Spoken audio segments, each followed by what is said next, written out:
Buongiorno, oggi parliamo di ricostruzione mammaria post-oncologica, che è uno dei settori in maggiore crescita nell'attività della clinica di chirurgia plastica che dirigo in azienda ospedaliera. Oggi, quando si parla di ricostruzione mammaria, non si parla più di una scelta del chirurgo, una proposta del chirurgo o una scelta della paziente, ma si parla di un atto che fa parte integrante della cura del tumore. Quindi, nell'ambito della breast unit, la paziente si sente proporre nello stesso momento demolizione oncologica, eventuali terapie, chemioterapia, radioterapia e viene posta di fronte alla ricostruzione immediata, che le permette di uscire dalla sala operatoria con la dignità di un corpo ricostruito.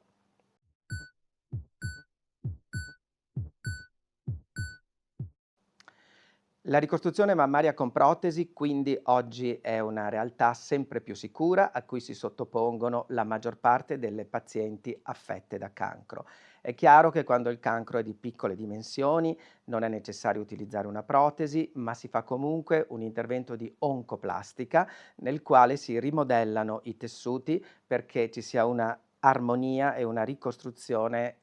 anatomica del seno, eventualmente anche simmetrizzando il seno controlaterale. Quando si utilizza una protesi, oggi la tendenza è di fare il direct to implant, cioè mettere la protesi immediatamente al posto del tumore, magari rivestita da una matrice che può aiutare la paziente a non avere la sindrome da rigetto. Oppure, in casi in cui la paziente abbia dovuto fare, per esempio, radioterapia o terapie che influenzano la ricostruzione,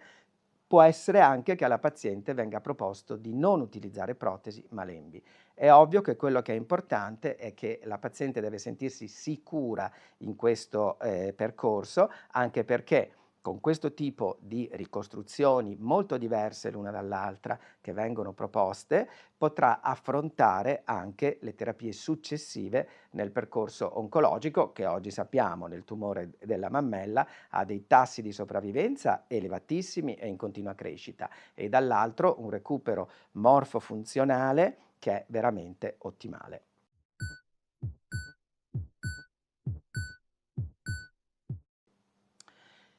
Lunedì scorso, di fronte al ministro Schillaci, è stato presentato il registro nazionale delle protesi mammarie. Un grande, diciamo, onore per l'Italia e una grande battaglia che la Società Italiana di Chirurgia Plastica, di cui ho l'onere di essere presidente quest'anno, ha ottenuto combattendo non poco. Sono tutta una serie di dati incredibili che fanno vedere oggi come la ricostruzione mammaria sia una realtà che partendo dalla monitorizzazione di che cosa succede alla protesi, quindi oggi si sa